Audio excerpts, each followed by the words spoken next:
Hi friends, I'm Scott Giles and welcome to Power Talk, my podcast here on Facebook Live and YouTube. I cover topics related to spirituality, hypno-coaching, and the hypnotic arts and sciences generally.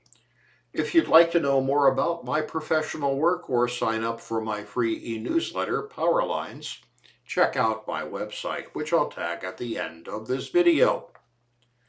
Today I want to talk about being bored. And I get that that sounds strange, and I'll try not to bore you. This talk is actually based on a recent article by Richard Sima from the September 22nd, 2022 Washington Post titled Boredom is a Warning Sign. I loved this article, and this talk pulls from it as well as from other materials about boredom that I've assembled over the years. Basically, the notion is that if you feel bored, that is your mind telling you that something is wrong. It doesn't mean that something bad is about to happen, but it does mean that you're not evolving and growing. And no good ever comes from that. Now, boredom isn't the same as resting. Resting is when you recharge because you're tired. Boredom is when you have the energy to do something, but either don't know what to do or you can't motivate yourself to do it. Seema recounts an experiment reported in the journal Science in July 2014. Subjects were asked to sit in a room with nothing to do until they became bored.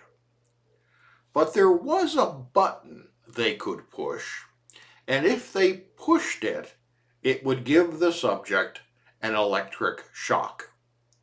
The shock was demonstrated for them before being locked into the room, so they knew it would hurt, although not damage them in a permanent way. Of the 42 subjects, about half pressed the button again to give themselves an electric shock as a distraction from being bored. One guy shocked himself 190 times. The idea is that boredom is a message from our unconscious mind that something isn't going well. And the smart thing to do when bored is to look for a way of doing something positive. But a lot of people do not do that.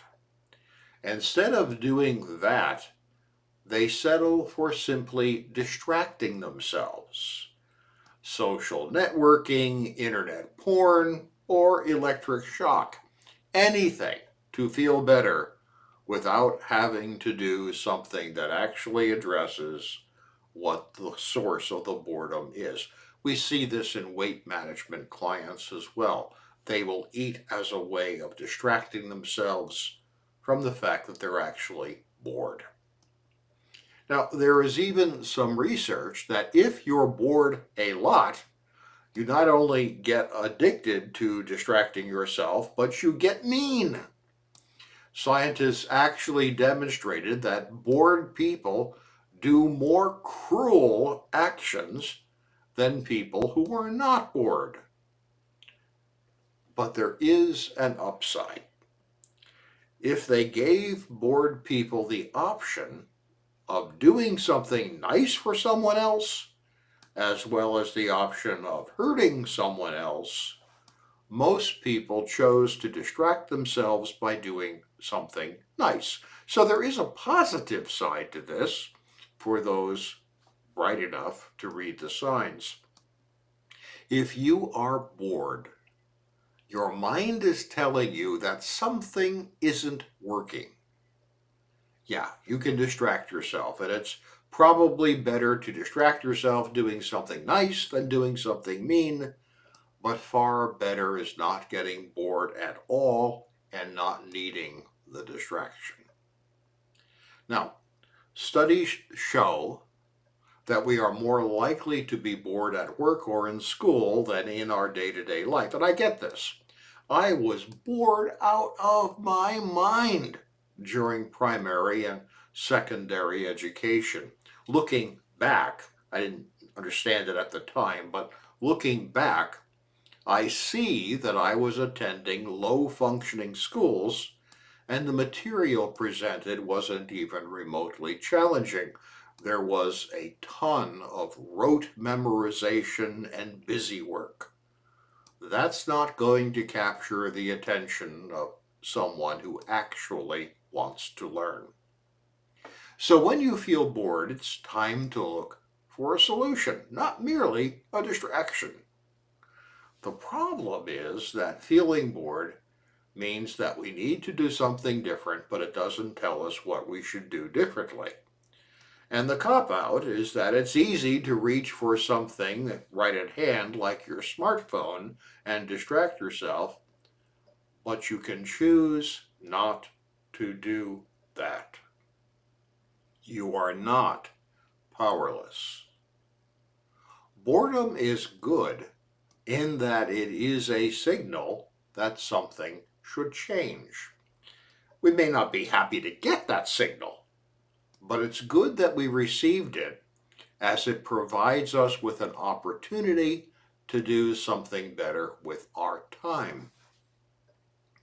So how does one figure out what to do instead of reaching for the smartphone or some other distraction? Let me share my personal experience and technique about this. Frequently, I find that when I'm bored, it's because I'm procrastinating about something that I really don't want to do at all. I sort of think I should do it, but I really don't want to. And I think this is very common. So let me pass on a tip. Sometimes if you are procrastinating, it's because you really should not do the thing you're procrastinating about at all. Your deeper mind knows that it's not a good use of your time and energy. And it's trying to communicate that to your consciousness using the only language the deeper mind has available to it, the language of emotion. Now, all of us can get caught up in the demands of work or the expectations of others, and the result is that we end up with more on our plate than we could ever do. That hurts because it makes us feel like a failure. So distraction makes us feel better, but only momentarily, or we just put it off multiple times. But we think we should get it done, but your deeper mind is telling you that it knows better and that you're making a mistake. So you delay, feel bored, but also unmotivated. Well, the solution that I use when this happens to me is that I do what I call a brain dump. I write out an exhaustive list of everything that is on my plate right now, no matter how big or how small. So, feeding the cats would be on that list. Planning to write a major article, also on that list, no matter how big or small. Everything gets written down during a brain dump. Then I go through the list and label everything a priority, A, B, or C. Now, this is important. You assign the priority on the basis of how important the thing is to you, not to someone else. Writing that article might be very important to my editor, but feeding my cat might be more important to me.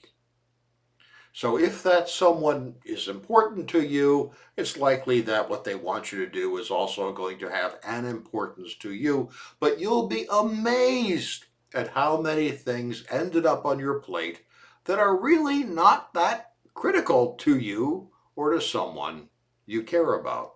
They might be useful, they might be praiseworthy, but they're not important to you.